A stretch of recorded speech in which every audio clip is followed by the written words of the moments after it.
Good morning and welcome to day 2 of the Canada-EU workshop on CETA opportunities for the clean tech sector. Well, all of us who are attending this workshop are located across Canada and throughout Europe. I am coming to you from spectacular Vancouver on Canada's Pacific coast, where it is customary to start events by acknowledging we are on the ancestral and traditional lands of the Squamish, Musqueam, and Tsleil-Waututh First Nations.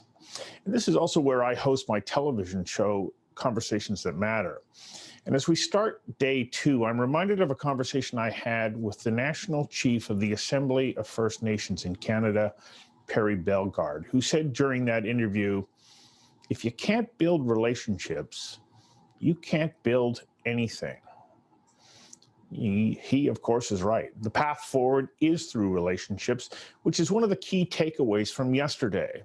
If we are to meet our ambitious climate goals, we need to work together, government to government, company to company, and organization to organization, person to person, large multinational company to small startup.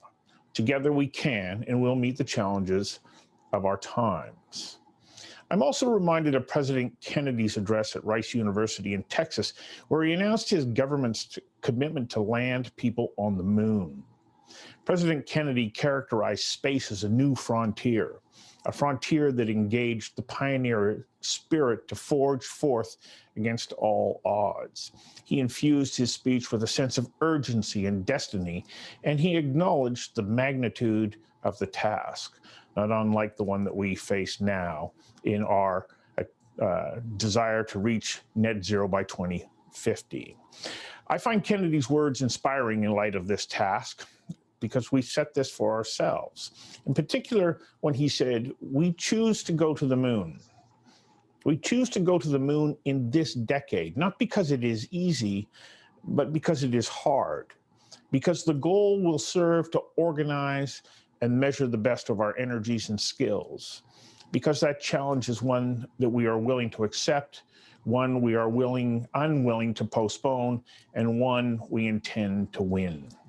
We face that same challenge today, and we will draw together the resources needed to ensure we protect our precious home now and well into the future. Yesterday, day 1, stands as proof that we are all committed to the same goal. It was an exceptional day. We kicked off the day with comments from the Honourable Jonathan Wilkinson, Canada's Environment and Climate Minister, and Virginia's Sinkakarhus, the European Commissioner for Environment.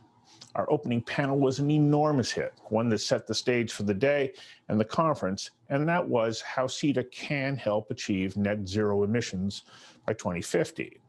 The networking session focused on women in hydrogen, CCUS, and energy, women in the circular economy, and international opportunities and challenges. And we followed those sessions up with matchmaking sessions in the same sectors. Today is equally exciting. We're focused on financing clean tech and how CETA can and will play a role. Our networking breakout sessions are envisioning the future of hydrogen, fuel cells, and CCUS in 2050 in one room, and in the other room, envisioning the circular economy in 2050. In our matchmaking session, we zero in on the circular economy with another 2 breakout sessions. In room 1, EU buyers will highlight their needs to sellers, and in room 2, Canadian buyers will highlight their needs to sellers. It's interesting that in the run-up to this workshop, Leah Lawrence, the president and CEO at Sustainable Development Canada, and Dr. Dante Mora of the Can Health Network posted an article online that highlights the point in history that we're at in Canada. Now, they were talking about healthcare, but it's no different than where we're at right now as far as climate and clean technology is concerned. In their article, they say we are on the verge of massive economic transformation, spurred on by public and private sector commitments to achieve net zero carbon emissions, and investment in sustainable technologies is growing exponentially. Recent research by PwC shows that the investment in climate tech between 2013 and 2019 has risen 3,750%, with investments of $16.1 billion in venture capital in 2019 alone. 3 times the amount that is currently invested in artificial intelligence. This investment boom is great news for Canada's clean tech entrepreneurs who are raising money, hiring new employees, and pivoting their businesses online. But as these companies grow, their ability to scale their business here in Canada becomes increasingly challenging. As governments and the private sector move to fulfill their net zero commitments, the demand for sustainable solutions is clear. As Canadians, we have a choice.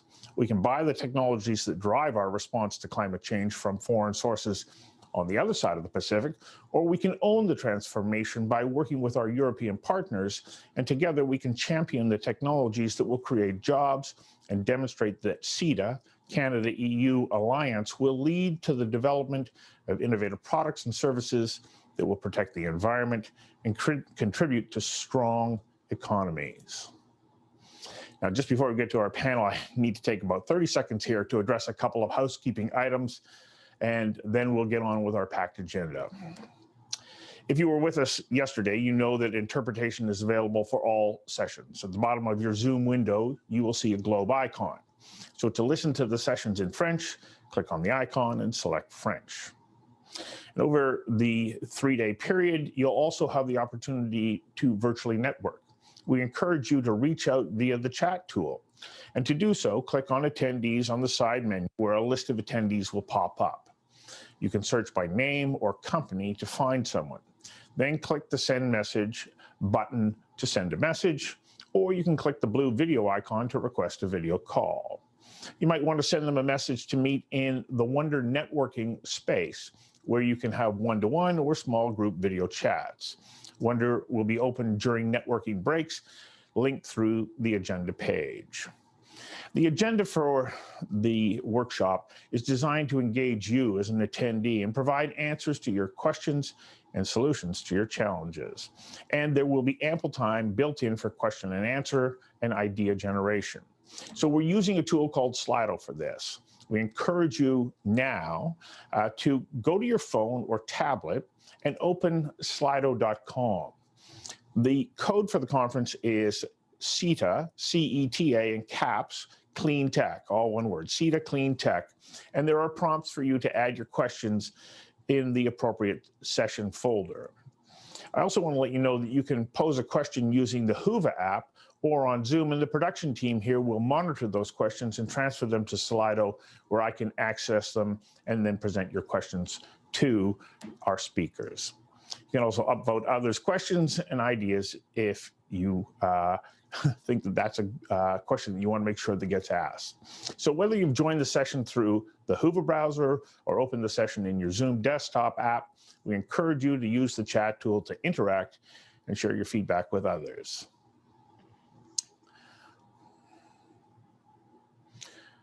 So for questions, concerns, or technical support, you can find us at One Event Assistance in the attendee list.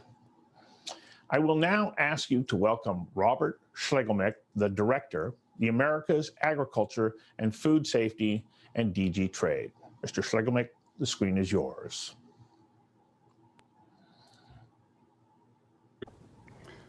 Good afternoon to those of you in Europe.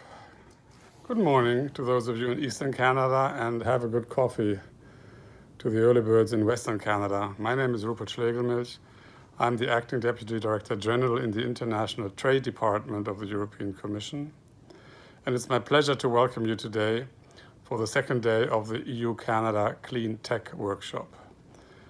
My daily responsibilities as the head of the team implementing the Comprehensive Economic and Trade Agreement, otherwise known as CETA, on the European side is to make CETA work. I'm constantly in touch with European companies, intermediaries, practitioners of CETA to ensure that the agreement delivers for companies on both sides of the Atlantic. This entails regular discussions with our Canadian counterparts at all levels, regulatory measures, procurement, conformity assessment, and so on. I must say we have excellent collaboration with our Canadian friends, and that both sides are committed to making this agreement work. And this was certainly the message which came out last week on Thursday when our ministers, Executive Vice President Valdis Dombrovskis, met Canadian Minister of Trade Mary Ng. They reviewed issue by issue the implementation of the agreement and were pleased to note that this exceptional agreement has led to a 25% increase on trade since its inception, just to give you an idea. The agreement is indeed quite exceptional in the sense that it was negotiated with a focus on SMEs. It's been implemented in the same spirit by both governments, focused now on how to make trade easy for you, European and Canadian companies, who will be using this and should be using it, we hope, as a tool to boost our trade opportunities. For example, the agreement offers better mobility for employees.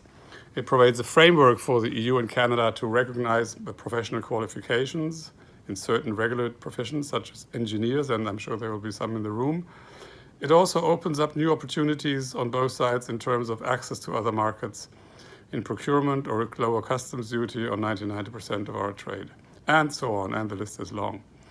CETA is but not only a tool to boost trade opportunities, it's also a tool for governments to achieve key policy goals.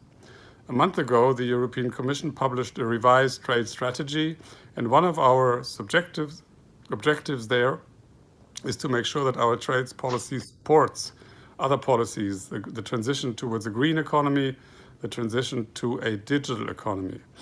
The Commission will use its broad network of trade agreements, and among them first and foremost CETA, to strengthen cooperation with its partners and to cooperate in particular on what I just said, clean energy, circular economy, biodiversity.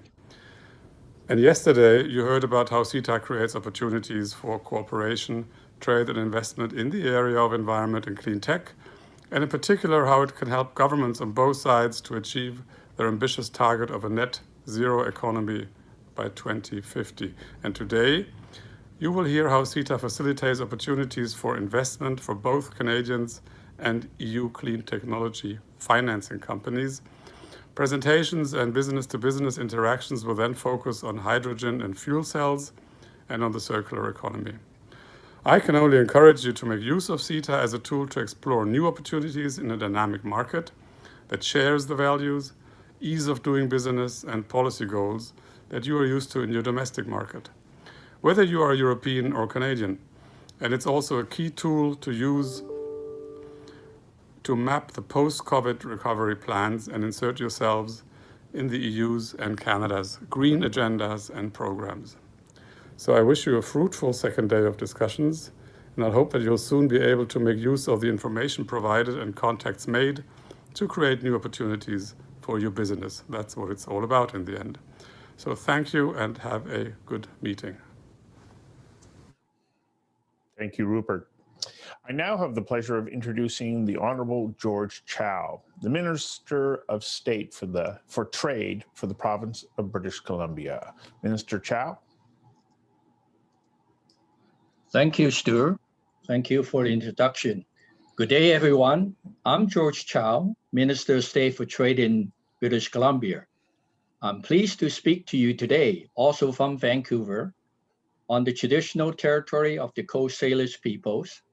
As Minister of State for Trade, I help BC businesses build connections in new markets, increase exports, and highlight British Columbia as a low-carbon supplier. In all of these areas, I see opportunity to strengthen our trading ties with the European Union. Today, I would like to focus on British Columbia's effort to advance innovation in mass timber building systems, as well as our partnerships with Europe on hydrogen fuel cells. BC is a trade-dependent province. Export help BC business grow and contribute to strong, healthy communities. The European Union represents a key market for BC exports.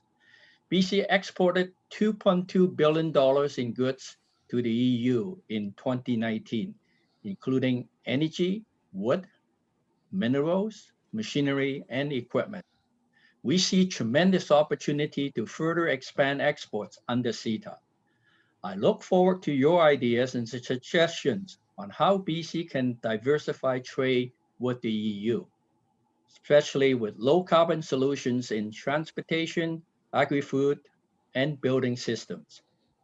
About mass timber, Emerging industry like mass timber will create long-term opportunity for British Columbians. Mass timbers aligns with transitioning our forest sector from high volume to high value production, maximizing the value of our renewable forest resources. Mass timber represent an opportunity to reduce emission from the built environment, producing fewer GHGs over the life of a building and sequestering carbon. British Columbia is doing its part. We have recently changed the BC Building Code to accommodate mass timber construction up to 12 stories high. In addition, provincial government funded buildings will be designed and built with wood where possible. We have some big announcement coming soon on the mass timber file that will advance the design, regulation, and construction of the building systems. About the fuel cells, the hydrogen and fuel cell sector is also a success story for our province. BC companies are developing hydrogen and fuel cell technology as a clean energy solution. There's work being done on backup power for portable electronics, as well as fueling infrastructure and transportation applications. The largest cluster of hydrogen and fuel cell company in Canada is right here in British Columbia. Interest in supporting trade and investment opportunity in clean technology is high, given the ambitious targets set by respective countries in the European Green Deal and in BC's Clean BC Plan. A success story in BC includes Ballard Power, which established a fuel cell center of excellence in Europe to serve the marine market with zero emission solutions. Also, Loop Energy has an agreement with Rental Transport in Germany to provide Loop e-flow fuel cell modules and expertise for heavy-duty trucking applications. The province has also allocated $10 million to the construction and operation of 10 hydrogen fueling stations across British Columbia, as well as 3 years of support for Hydrogen BC, a new entity of the Canadian Hydrogen Fuel Cell Association. These are some examples of what's going on concerning the hydrogen and the fuel cell sector. So in conclusion, I just want to say that British Columbia and the EU share many of the same economic priorities and values, particularly around growing the green economy. I look forward to working with all of you to advance and diversify our trade. Thanks again for the chance to speak. Please enjoy the rest of the workshop. Thank you. And thank you, Minister Chow. It's very nice to see you here today. It's now time for the Financing Cleantech Trends and Opportunities for CETA-Driven Collaboration panel. This interactive panel session will address opportunities for investment facilitated by CETA for both Canadian and EU clean technology financing companies. Now, please allow me to introduce our panelists. Pablo Perez Montero is the head of sustainable finance and is based in Madrid with CaixaBank. Mr. Perez Montero's role is to establish corporate relationships with major players across diverse industries. Cristina Manzocco is the Director of Industry Development at the Alberta Enterprise Corporation, where she strives to develop a robust venture capital and tech industry in Alberta, one that provides access to venture capital and other resources to create successful Alberta companies. Erkki Anni is the CEO and founder of Cleantech Forest, an Estonian enterprise. Erkki is dedicated to commercializing research by seeking novel, high-growth potential ideas, helping them evolve, and then he invests in them. And to date, he has found funding for more than 50 startups. And Juan Benitez, who is a venture capital or venture partner in the Industrial Innovation Venture Fund and in Women in Technology Venture Fund at Canada's Business Development Corporation. Over the past 15 years, Juan has been leveraging Canada's diverse technical expertise and large talent pool to diversify the country's economic base, and in doing so, position Canada as a leading tech hub. Each speaker has 15 minutes for their remarks, and following that, their presentations, I'll open up the sessions to questions. And as you know, the protocol from yesterday, you can go to Slido app, hashtag CETA, Cleantech, CETA in caps, and you can submit your questions and upvote the questions that you would like to have answered. And as I mentioned earlier, you can also put questions on the Whova app or on Zoom, and our production team will be monitoring those and passing those questions along to me. So I would like to start by asking Juan Benitez to turn on your camera and take the center screen, and I will come back and then introduce or call on our next speaker. Thank you, Stuart, and good morning, everyone. I hope you're having a wonderful day. I'm in the Rocky Mountains here, enjoying the beautiful sunshine today. As an investor, I'm going to tell you that clean tech investment is hard. For those of us in the investment world, I wouldn't say that we're in it because we're expecting to make a whole bunch of easy money from our investments. It's more of a calling or even a moral obligation in our part to make the world a better place. It's the realization that we literally live in a biosphere that travels around the sun at over 100,000 miles an hour, and that we're just part of a solar system that's in a galaxy that's one of billions of galaxies, and we don't really have anywhere else to go. So we better take good care of our planet and make sure that it's left in a better shape for our generation and our future generations. I've seen the pictures of Mars, and while they're beautiful, it's not somewhere I want to go and live in. So as we all know, clean tech is a very broad category. It's not one thing, it's many things, it's many industries. Anywhere from renewable energy generation to improving existing industries through technology. And each category has its own technology development paths, commercialization characteristics, performance metrics, and financial metrics. So I want to share with you my experience is really in North America primarily, and it is pertains to clean tech for the industrial sector to improve the financial and, more importantly, the environmental performance of industries. And these have included anything from industrial wastewater treatment, membranes for chemical processing, partial upgrading of bitumen, carbon capture and utilization, methane detection and abatement, and of course, my coolest project was serving on the board of General Fusion, which was it's the granddaddy of clean tech energy. So all of these technologies have one thing in common, and that is they take a long time to develop, and they take a lot of money to get there, and it takes a lot of support from many players, industry players, government. Oftentimes, these technologies take 10, 15, 20 years to get to the market, and a lot of things can go wrong, and it can wear down investors, it can wear down customers, it can wear down a lot of people. And a lot of these companies, and I've been involved in some of them, they just run out of cash along the way because this journey is long and expensive. And this is where I believe governments play a really important role in this funding continuum. And I'm proud to say that in Canada, we have some really good programs from our federal and provincial governments, such things as NRC, IRAP, and SDTC, and Emissions Reduction Alberta, Alberta Innovates, and other provincial counterparts.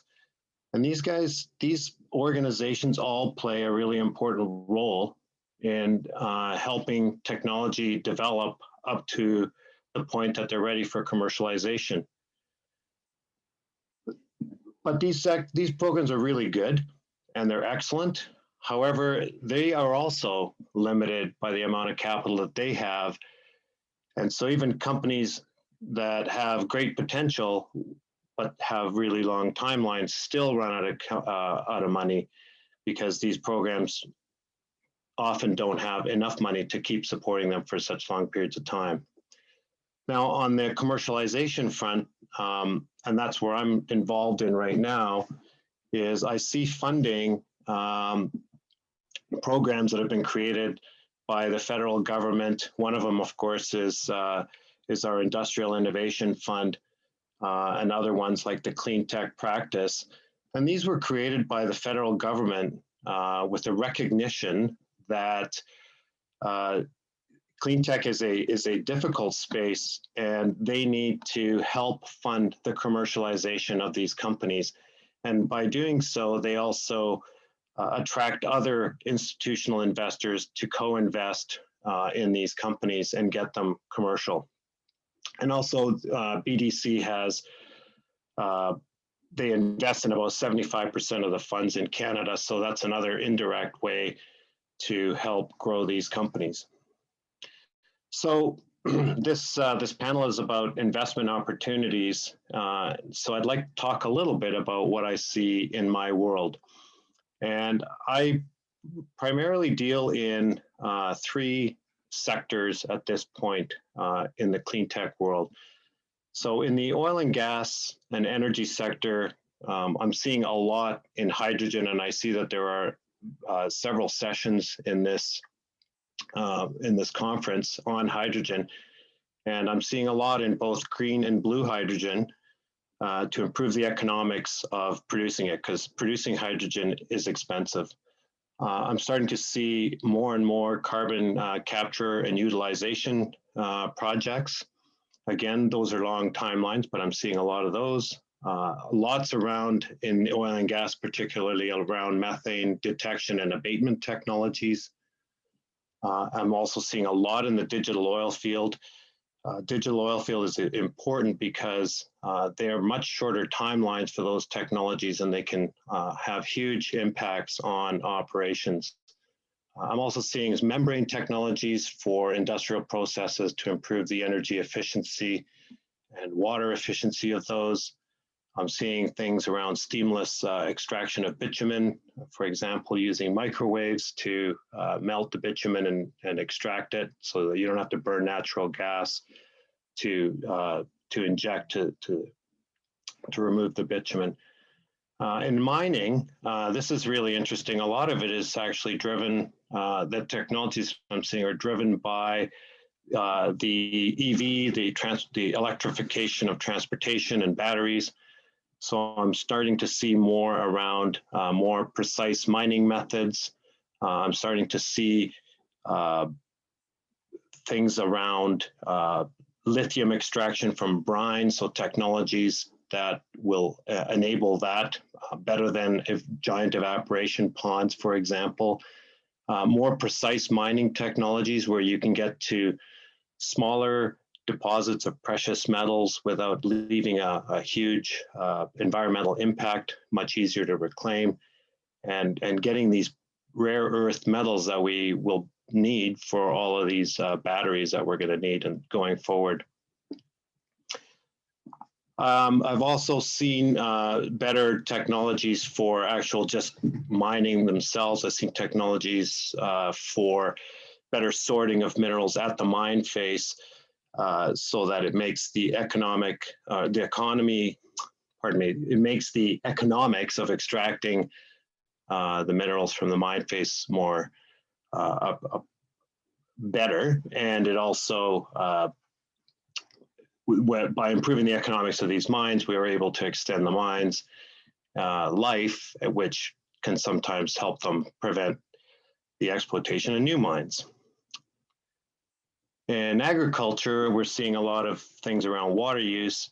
I'm seeing a lot of artificial intelligence tools to reduce the need to use as much herbicides and pesticides by pinpointing better where herbicides and pesticides need to be applied. And I'm also seeing a lot around replacing animal-based proteins with insect-based proteins and vegetable-based proteins. And there's a huge movement. And Beyond Meat, of course, you can see that's one of the biggest vegetable-based protein companies now. But there's a huge movement on that. And so with that, I will pass the mic back to Stuart, and I look forward to the panel session. Thank you.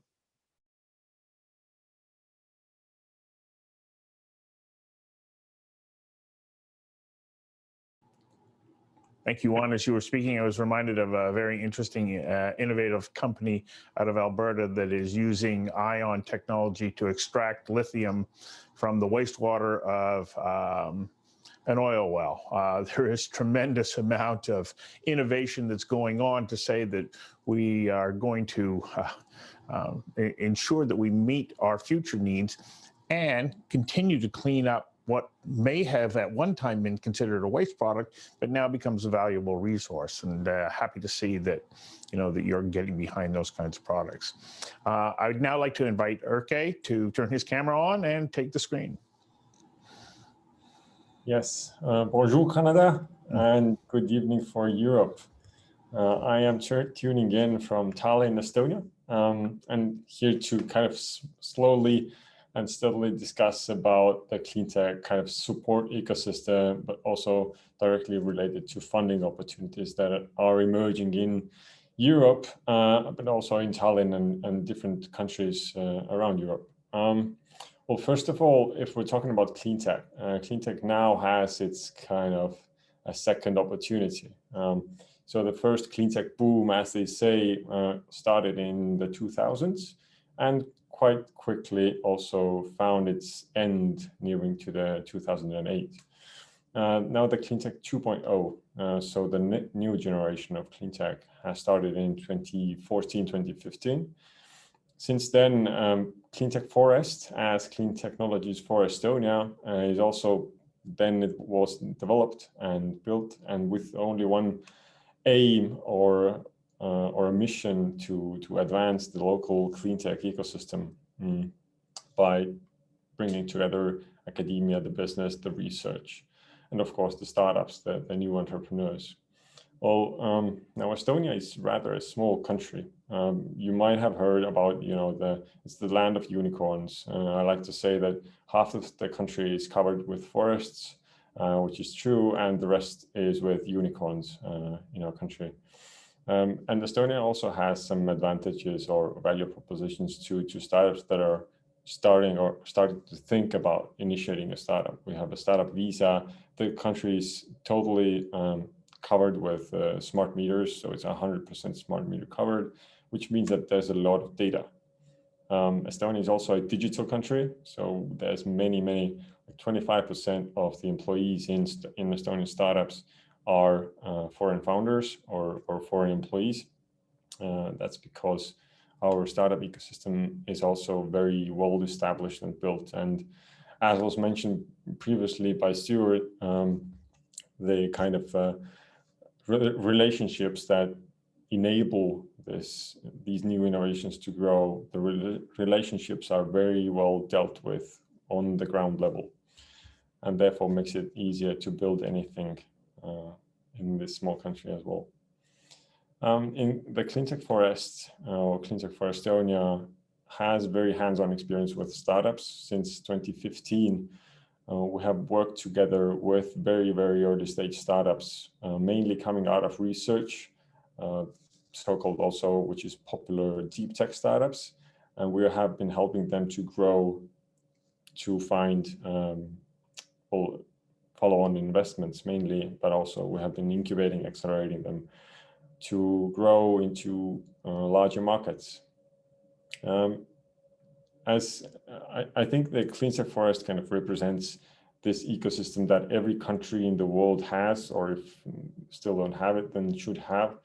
Also with the International Cleantech Network, which is currently being led by Ecotech Quebec, is a great initiative, and this groundbreaking or fundamental layer that enables these new innovations to be found, to be developed, educated, and find funding together with them.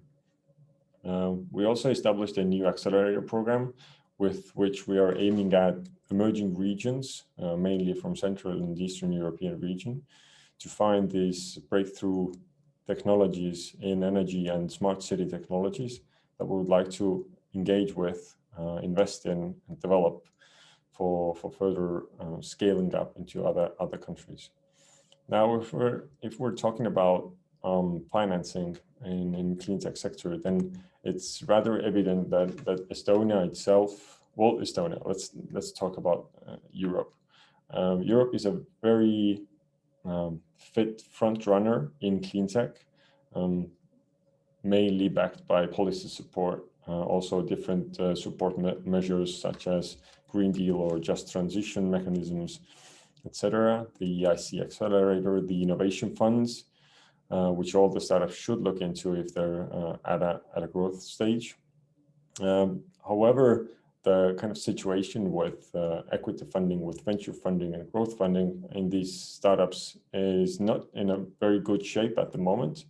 But I do believe that's going to change over the next decade for sure.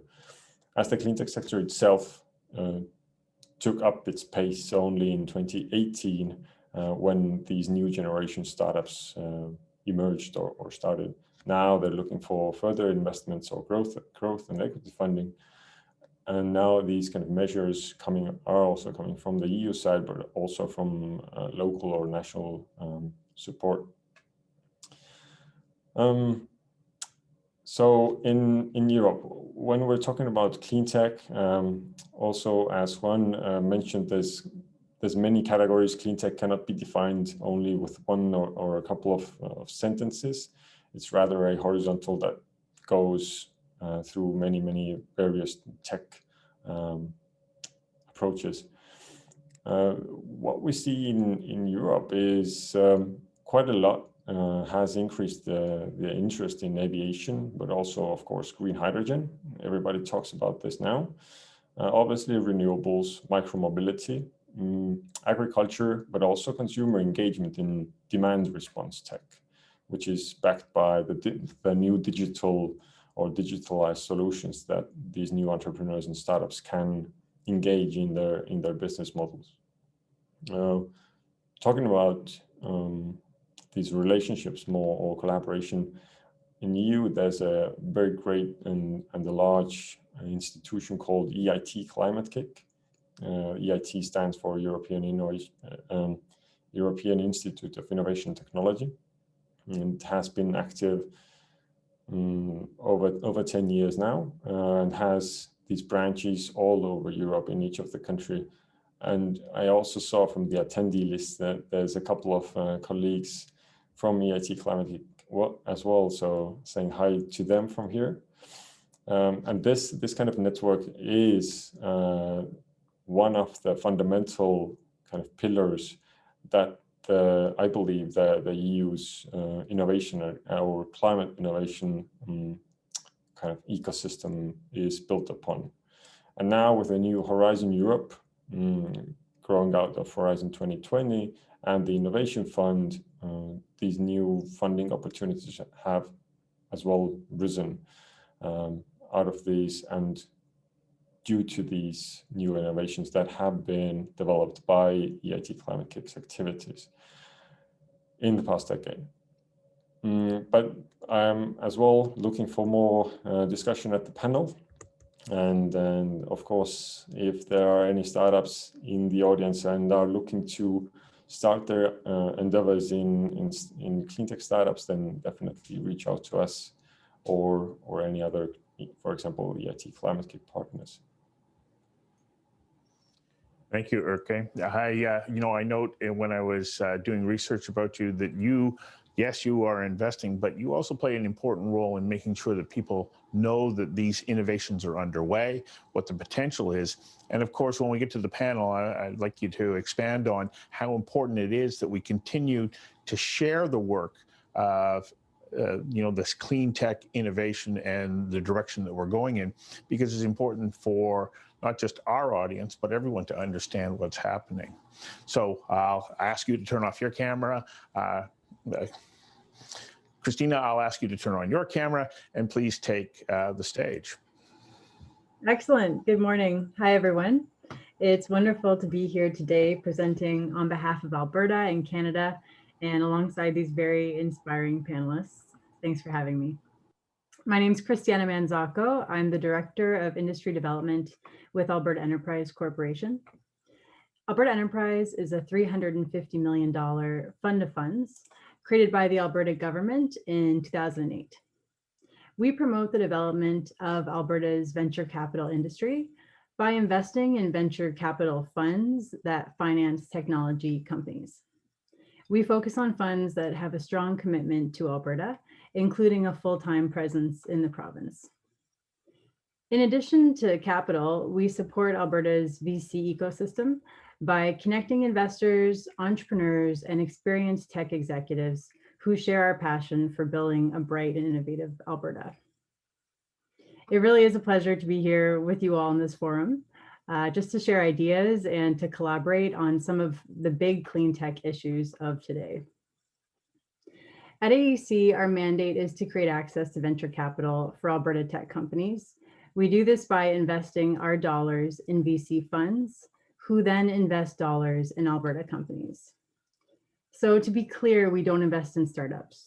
Rather, we invest in venture funds, leveraging the skill, networks, and resources to put capital to work in Alberta companies. Since our inception, we've committed 219 million Canadian for investment into 20 VC funds, and that includes our early stage angel matching funds, known as the Accelerate Funds number 1, 2, and now number 3, to ensure that ventures at the earliest stages are getting access to capital.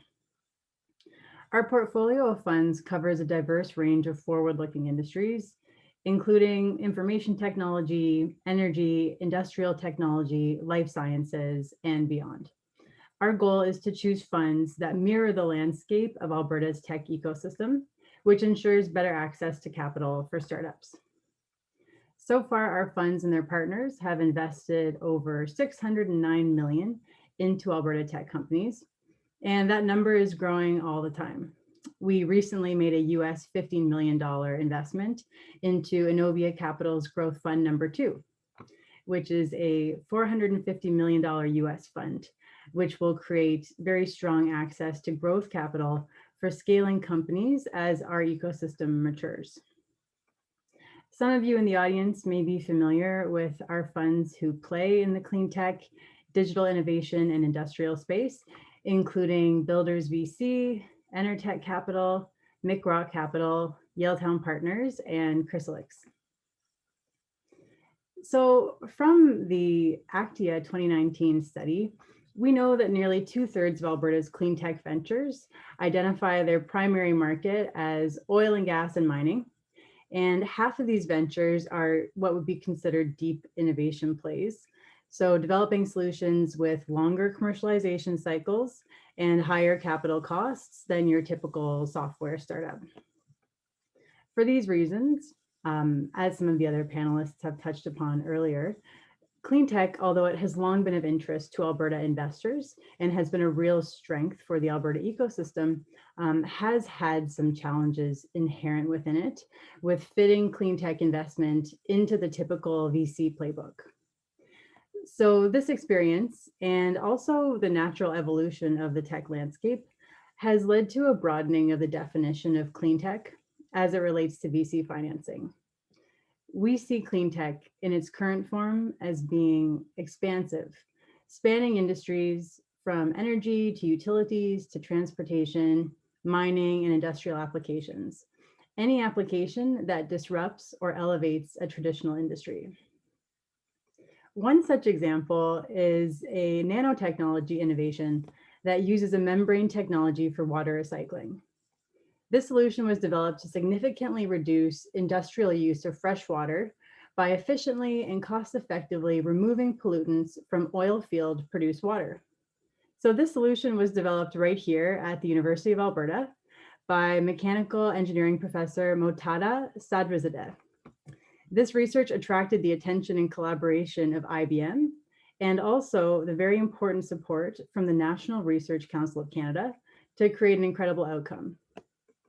And while the primary focus of this environmental solution is to help Alberta's energy industry, the membrane can be adapted for various processes in residential and municipal water treatment as well.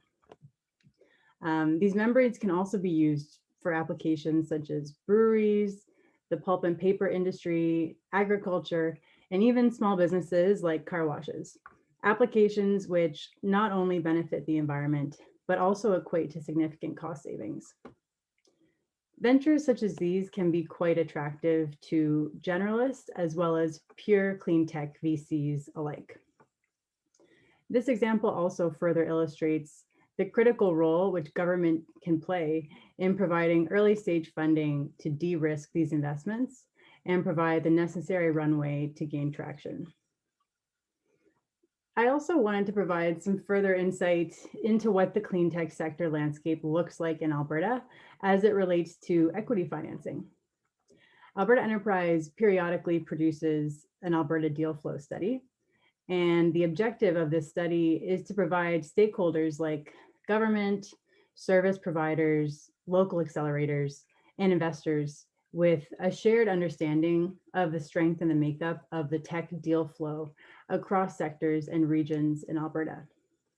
So we've been running this study since 2014, but for the upcoming 2020 study, we augmented our methods with an eye to better identify our clean tech ventures in Alberta. So across each industry category and vertical, we asked the startups what their ultimate ESG outcome was in order to segment the ventures that are seeking to achieve a positive environmental outcome. We did this because we know that clean tech is everywhere, across many industries, various customer segments, business models, verticals, and leveraging unlimited technologies.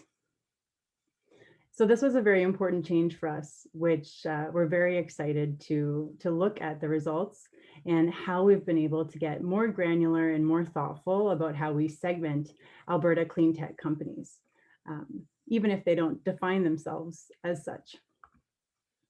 So this study provides a really important inventory of all the tech companies in Alberta and their key traits like their stage, their sector, the capital they've raised, et cetera. And this data helps us decide where to place our capital and funds to get the best alignment with the need for startup funding in Alberta. And just an FYI, for anyone who wouldn't be familiar, so deal flow is the stream of business proposals, pitches, and investment offers that VCs, angel and private equity investors identify and engage with on a daily basis. And from our perspective, strong deal flow is an indicator of a thriving ecosystem, a strong economy, healthy capital markets. So from the previous deal flow study, we know that there were 1,238 tech startups operating in Alberta. We know this number has increased measurably over the last couple of years. Over half of those companies are at the seed stage and have not yet raised a Series A. The majority of these companies are seeking to raise money, as you would expect. A third of these companies are looking to raise between 1 million and 5 million. And over a third of the companies identified were started between 2016 and now. So we know that there's a healthy amount of company creation going on here. And of all the startups, energy tech and clean tech companies made up about a fifth. And over a third of all the companies surveyed indicated that they see the energy industry as a key market and a key customer. So in a nutshell, Alberta is a thriving early stage ecosystem, and there are a significant number of new tech companies focused on the energy and clean tech space. We also know that since the 2018 study, the Alberta ecosystem has matured with measurable growth across the number of startups, revenue generated, size of funding rounds raised, etc. And just for your information, the 2020 study will be released very shortly, and you'll be able to find it on the AEC website in the next couple of weeks. So in addition to creating access to venture capital, another area we focus on is helping investors and entrepreneurs connect. So that's across industries. And with that goal in mind, a few years ago, with the Venture Capital Association of Alberta, the A100, and now a consortium of many partners, we helped launch a deal flow platform called startalberta.com.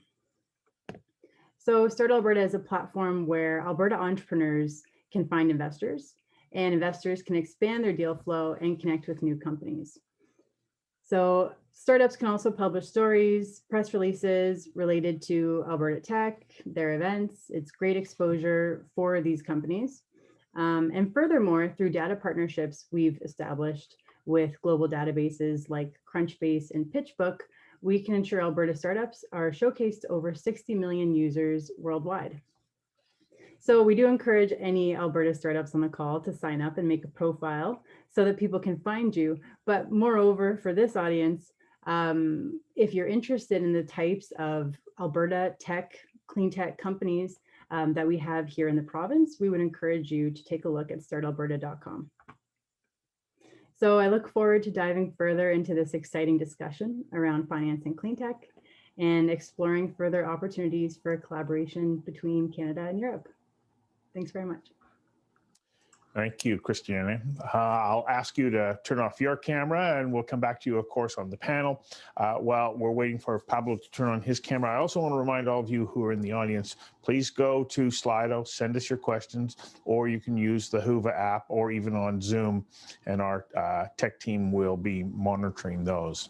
So Pablo, I would ask you now to take the screen.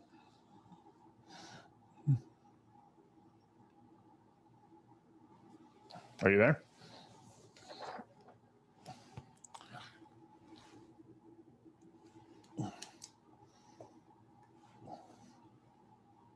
Hi.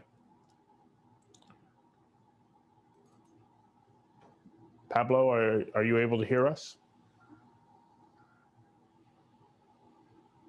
Pablo, sounds like we can't hear you right now.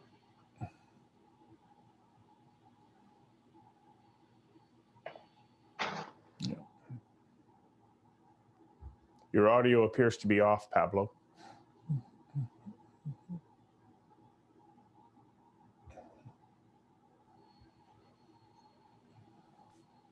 Pablo, we're ready. There we go. Hello. Hello. Hi, Pablo. Hello. Yes. All right. The screen is yours. Sorry. Good morning, everyone. Sorry for this connection inconvenience, and thank you very much both to the organization of the event and the institution that have promoted the Government of Canada and the European Union. It is an honor for my entity, CaixaBank, and for me to participate in this event and to share with all of you our position and contribution in sustainable finance and our firm commitment to contribute to the sustainable development of our clients and the countries in which we are located in the global society. The new clean technologies and the alignment of the economy with the climate transition and the sustainability variables are key factors for the future of our planet.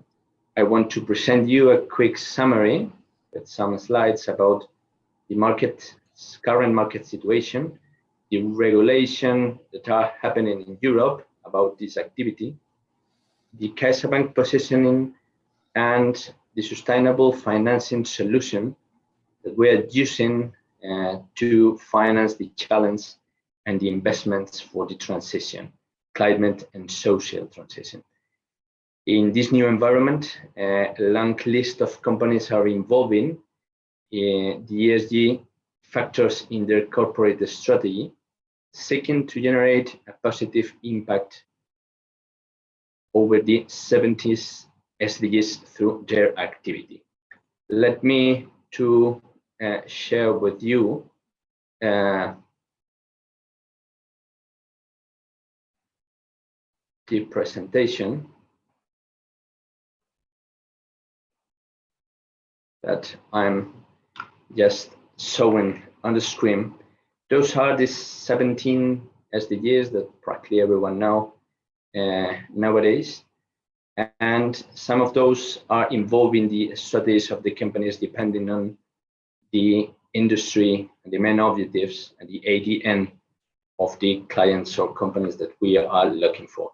In our case, as a bank, we are firmly committed to mobilize capitals to the environmental impact or mitigate, to contribute to the transition to the climate development, and obviously to generate a positive social impact.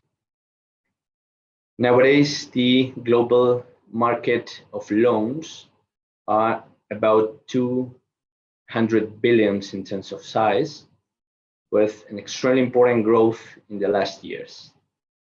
As you can see on the screen, the distribution between industries are reasonably atomicized.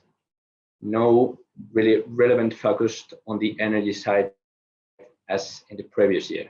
The European continent are leading this kind of market because of the regulations and the environment that are involved, the enterprise environment in our continent.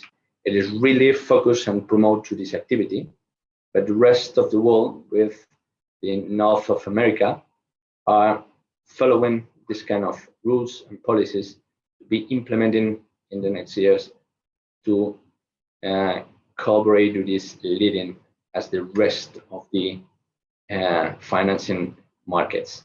If we talk about the bonds market in this site, we are talking about a double size market than the other, more than 500 billion in terms of size, with an extremely focused distribution in the government and INC's issuance made in 2020, really focused on the mitigate or to contribute to mitigate the effects of coronavirus. The European continent leads this market, but with a more balance with the American continent in this time. If we make a quick overview about the regulatory context in Europe, practically all things begin in 2015 with the Paris Agreement, and some different steps like the technical experts or the European Action Plan go over different involvements, rules and policies that are promoting this kind of activities in Europe, getting all companies from every industries in this environment, and focus on the May or Global European Green Deal that are promoting one extremely important thing for Europe in this time, that is to canalize the capital really or truly to certain investments or industries. In 2021, a lot of or some of the industries, the financing industry especially, are getting involved in some rules or policies that are not recommended, and that are really must to application in the next future. All the European Recovery Plan are focused on these same items, trying to promote the canalize of the capital to certain uses, aligned with the ESG variables like innovation, climate and digital transitions, recovery and resilient, financial recovery, modernization of traditional policies, climate change and biodiversity. The amount that are going to be shared in the continent, it's a huge quantity, more than 1,000.8 billion oversize, and with an expected impact with the all the global economy in Europe. Going over our positioning as an entity, we have a strategy plan based on 5 pillars. 2 of those came from the social side, 2 of those from the governance side, and lastly, but probably the most important, over the environmental side. This is an important focus for our entity that are canalizing efforts and commitments to this kind of industries or to this kind of solutions, especially in the energy side. We are going to go over that in the next slides. And we received some recognitions or ratings from probably large listed, but probably you can saw on the screen the most important rankings run a wall about sustainability performance. CaixaBank is positioning in different countries, more than 80 representative offices through or around the world, with a strong presence in Europe. As this way, we just recognize of the 5th bank in Europe, talking about sustainable finance in general, 9th globally, as you can see, the first league table. And if we go over the green financing, it is the finances that go over the eligible projects with an environmental impact. We're the 5th bank globally. In this slide, it is important to highlight the 2 big walls or branches that we manage or the market manage in terms of sustainable finance products or solutions. On the left side, you can see the green financing. That is these kind of finances that are going over eligible projects that generates a positive environmental impact. These projects are sustainable building, energy efficiency, use of water, waste treatment, emissions in terms of reductions, obviously, renewable energy and sustainable transportation. And in the other side, you can see the ESG financing that are not focused on the use of proceeds of the financing, that it is focused on the performance of our clients. Besides, promote the transition of our client to climate and environmental performance or economy. It is probably the 2 big walls that we manage in terms of lending or in terms of bonds, and depending on the company, the client, the objectives that these companies had, or the kind of investment that they would like to finance, it is appropriate to use it or the other one. If we talk about different KPIs of user proceeds that we manage, the field circles representing the objectives of the typical use of proceeds in terms of energy, renewable energy, pollution, clean transportation, etc. And in the social side, obviously the most common are health, education, and housing. And if we talk about the no-field circles, those are KPIs or indicators that we normally involve in the transaction in order to measure or to manage the performance of our clients in terms of sustainability. Talking about the sustainable technologies, it is important in this case to differentiate the mature technologies with the development of the new technologies that are focused on this event. Obviously, our performance, it is huge and extensive more in the mature technologies than in the new ones because of our track record and the balance that the bank have already financed with a large list of clients goes over the solar, hydro, wind, or biomass projects. Others, like the gas in certain technologies as a transition technology, it is another important area in terms of financing. And in whole this area, CaixaBank has lent a total of 3.1 thousand million in 2020 in renewable projects, more than approximately 40 deals, 40 projects globally financed. And comparing with 2020, this type of project increased practically 30% in terms of volume and in number. The role of the financial institutions like us is to promote, as I mentioned at the beginning, the public flows towards sustainable development. And if we talk about the new technologies, we are really focused to understand and to know and to support our clients.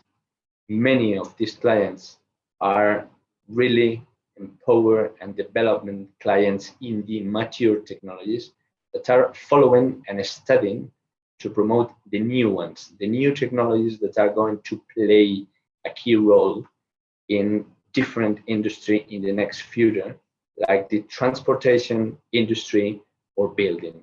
The hydrogen is probably the most famous or common in order to be generating new projects. We are studying deeply with some important clients of the bank in order to develop and to support them in this kind of financing, trying to understand really well the policy framework around this kind of projects and all the legal framework that are going to apply in this industry.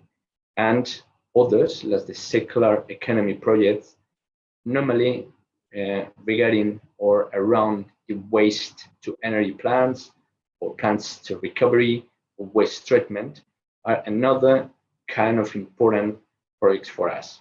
And lastly, but probably one of the main technologies in the next future are the carbon capture technology that mobilize probably huge number of projects and intent from the companies in order to avoid these emissions that are going or becoming really important in our perception in front of the clients or to canalize capital for these clients. We need to clear or to have clearly about different things that are going to happen about these new technologies, the cost, legal frameworks, and to manage which of the industries that we are present, this kind of technologies are going to play a key role in the economy. Talking about the main industries that are going to be involved in these new technologies, it is impressive to see how the projections about the mix or the matrix in terms of generation, electricity generation, are going to promote the solar, wind, global terms, the renewable energies, to percentage that more than 60% going on, starting in no less than 20-25% currently in 2020 in the next 20 years. And if we go over the transport industry, we can see less disruption in terms to distribution, but these new technologies that we mentioned previously, hydrogen, electricity, and others, are going to play a key role in the transport industry. No, I don't like to be over the large list of credentials that we have in different industry, but with this slide, I would like to share and to show you our positioning with different companies globally, with different industries, and implementing some examples, good examples, where we implementing sustainable finance solutions to promote or to finance the projects. These are credentials in the side of bonds, that it is another way, another alternative to finance to our clients, but in this time, giving them an advisory to structure a current or a corporate bond to issue in the global market, capital market. And these are important credentials that we have in Canada and the US, that are important to show you, obviously, regarding the geography and the focus on this event, where we are following and promoting all these activities that I mentioned at the beginning, trying to promote the mature technologies, mostly transmission and renewable energies. Those are different case study with global clients, really important companies, companies that are promoting different kind of projects depending on we are talking about energy industry, global industry in terms of primary industry, or projects, project finance over certain wind or sun financing. These are our presentation. This is our capabilities and our commitment. And from the finance sector, and in this case from CaixaBank, we would like to share with you positive message in terms to this climate transition, and in order to be really prepared to support this period and transition to the clean environment. Thank you very much. Thank you, Pablo. And I'll ask you to keep your camera on, and I'll ask Christiana, Erke, and Juan to turn their cameras back on, and remind all of you in the audience that you can submit your questions through Slido. There have been questions coming in. And there's an interesting one that came in. And Pablo, when I was listening to your presentation, it was particularly interesting and heartening, considering we're looking at cross-jurisdictional relationships, to see that you are financing projects in jurisdictions that are not just local. How important, though, is that there be partnerships with entities or others that you have a successful track record with when you're looking at investment opportunities? And then, after you've answered that question, I put the question to the rest of you: Can it work to somebody's advantage when they're seeking financing opportunities to have cross-jurisdictional partnerships, even if they're not, let's say, in Alberta, where there is a focus on Alberta investment? But if there is this partnership, will they then be in a place where they are eligible for financing? But Pablo, first to you. Thank you. Thank you very much for this question. It's a really important question, because when we talk from our perspective as a bank with a mainly focus in certain geographies, in this case in Europe, to canalize our efforts in other geographies with certain partnerships with local companies, local bank or local companies that are developing this kind of projects, are really important for us. We are absolutely open to share our knowledge, because this is an area with the competence operates in a different way than the traditional banking activity. We are talking an area where the joint supports are extremely important to develop this kind of projects and to canalize the capital to certain uses.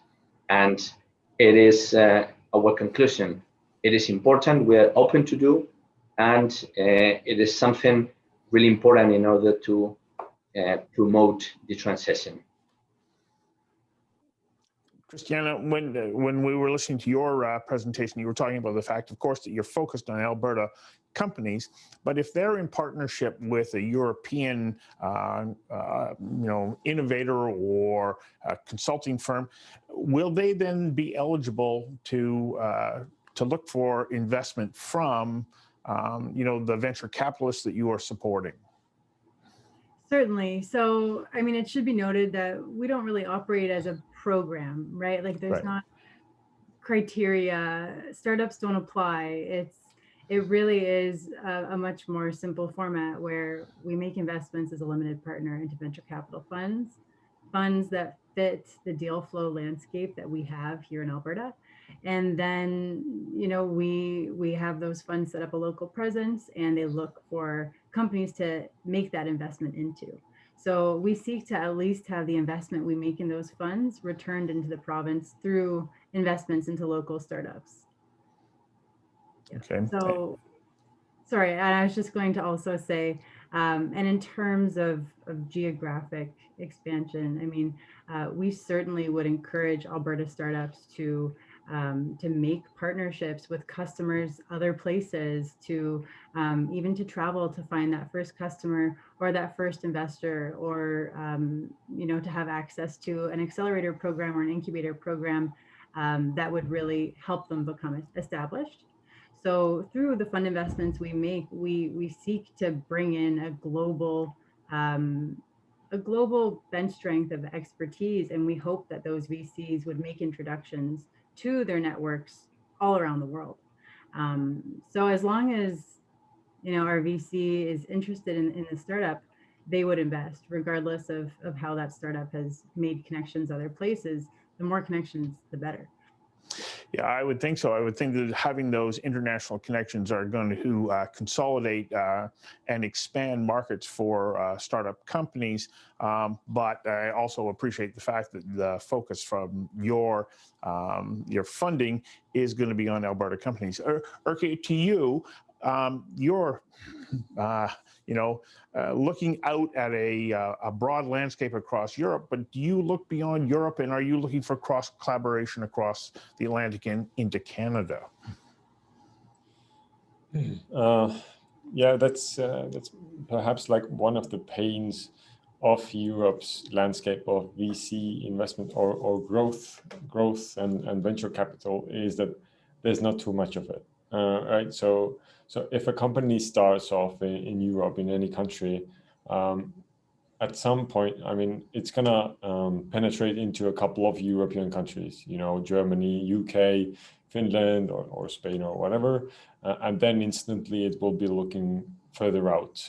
If it's starting to grow into, Series A, Series B rounds, it starts to look for North America, Asia, for venture investments, just because there's not too much of these larger investment arms available in Europe.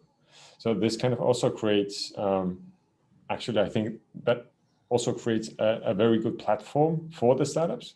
So considering their country as an incubator, and then growing out of it into this higher investment round countries, if you can say so.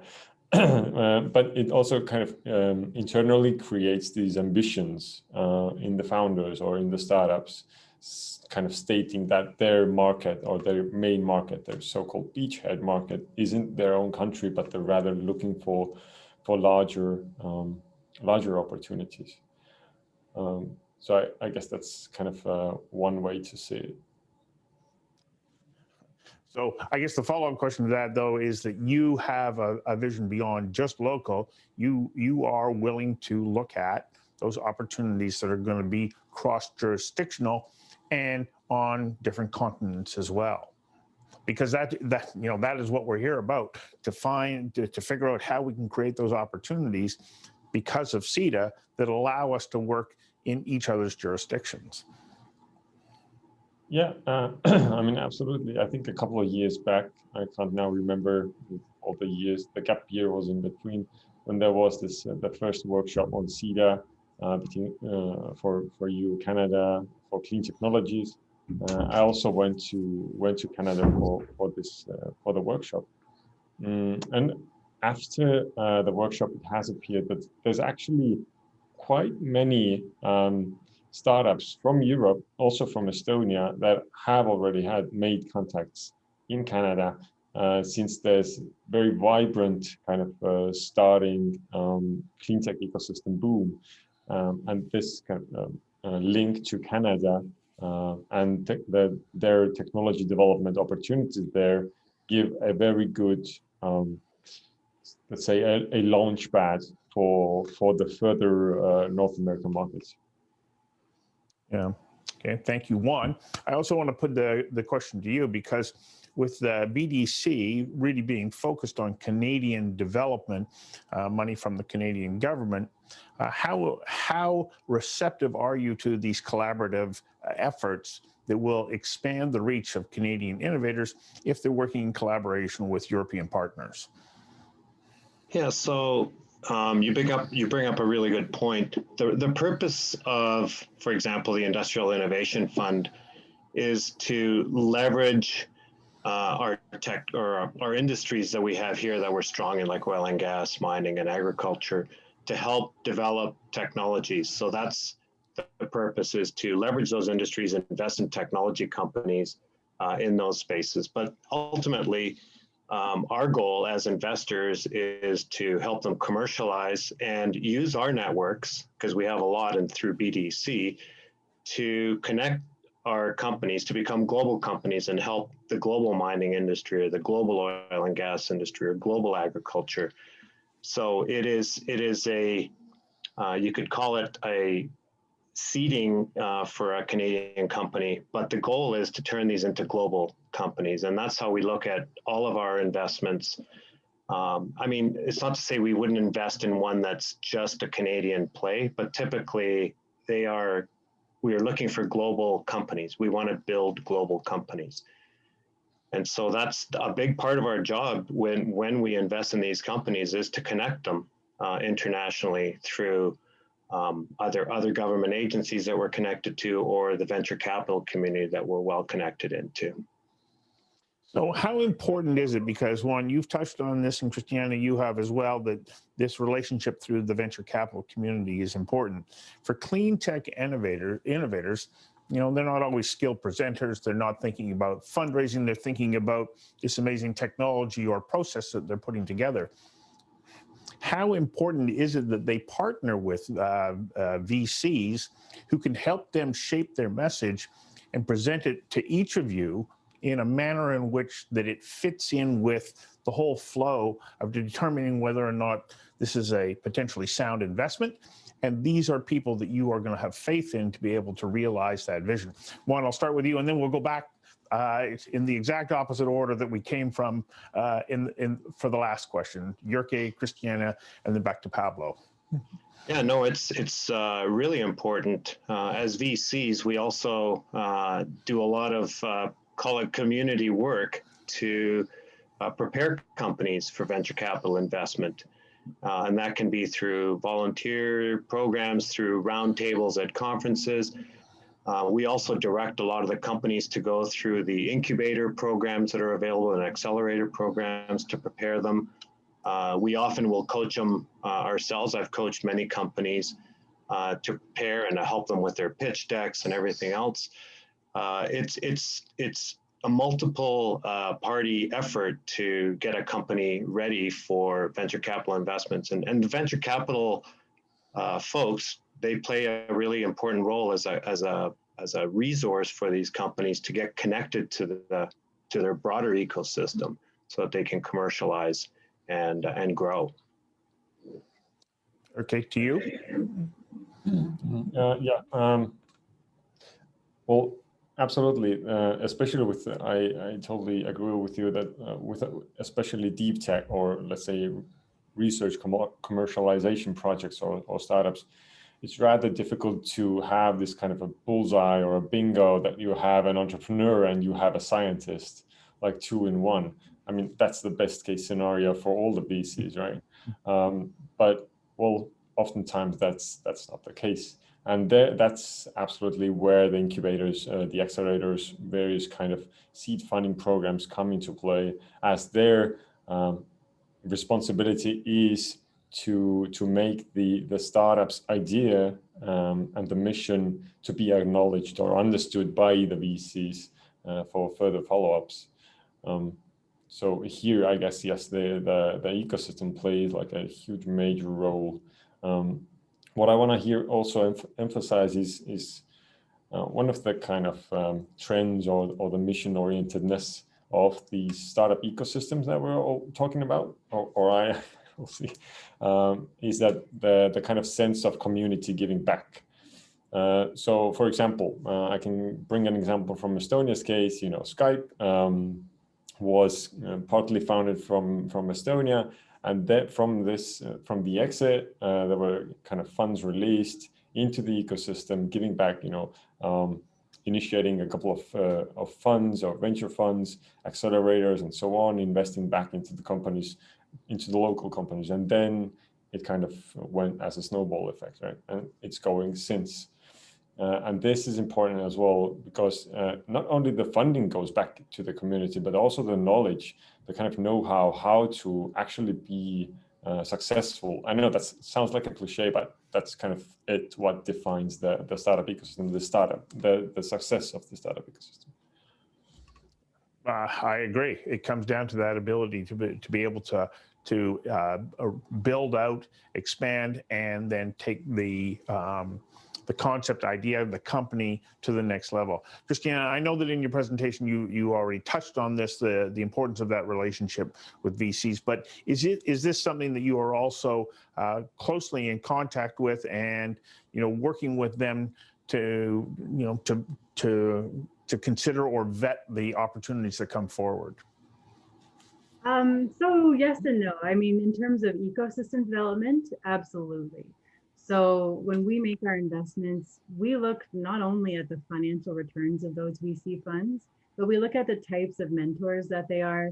You know, we do a lot of vetting and due diligence calls, as you would expect, to talk to entrepreneurs in their portfolio, ones that had success and ones that were not successful. And we asked them about those VCs and the types of mentors they were. And, you know, were they involved in the operating activities of the business?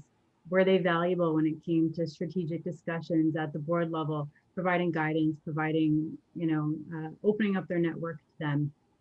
All of these different things that help a company to find its footing and to scale and become successful. So we look quite deeply at that. And even after we make our decision, we do a lot of work on what my side of the business is, which is the industry development side, where, you know, we're constantly working with service providers in Alberta and our VCs to ask them where they see the gaps in the ecosystem and what are the areas that typically our entrepreneurs are strong at, but also that they could develop a little bit further. And then we work to build those out.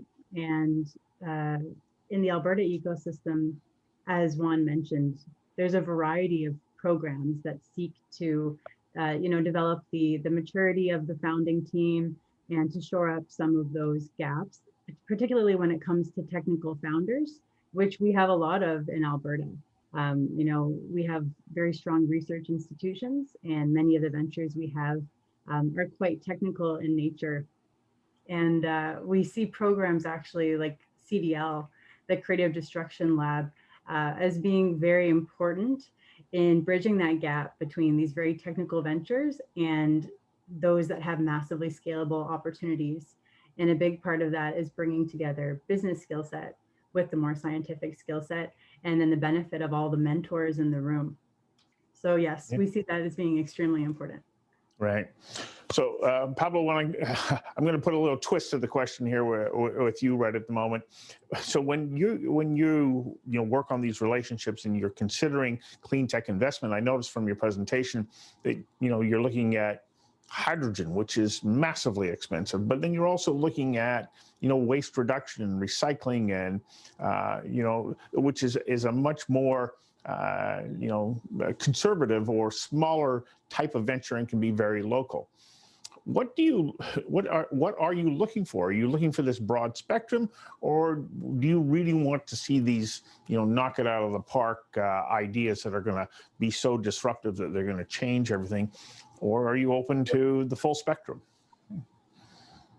At the end, we are looking for both sizes.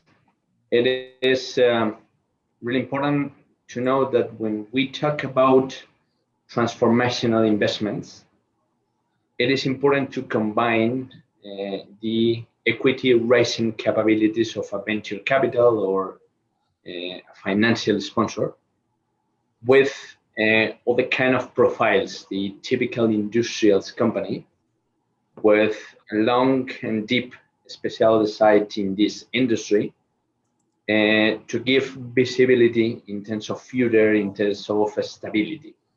It is not easy for the banks to know and to research the projects with capabilities or that finds the adequate profile to finance, because we talk normally about a high risk profile in this kind of projects.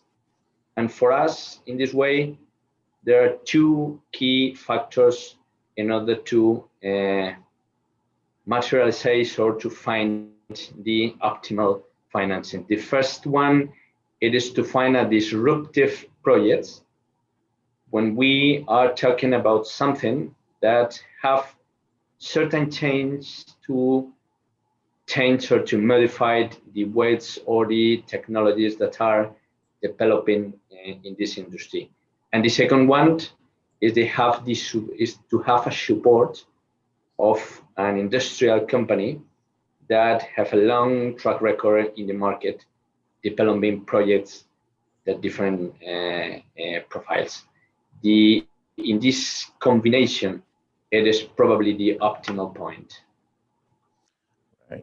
Well, thank you very much. And thank you to all of you. There's no doubt that Cleantech offers exceptional opportunities, while at the same time will face challenges in getting the financing they need, because they have to navigate their way through that complex series of checks and balances that you all must go through to make sure that you're making sound investments that will hopefully provide breakthroughs and support advancements in clean technology. So we're going to take a break now for 15 minutes, after which I will see you in room number 1 of the networking sessions. And in room number 2, Katrina Power will be your moderator. In room number 1, we'll be discussing the future of hydrogen, fuel cells, and CCUS in 2050. And in room number 2, the topic is the circular economy. Just before I go, I'd like to remind you that you can connect with one another in the Wonder networking space while we're on this break. I'll see you in about 15 minutes in room number 1.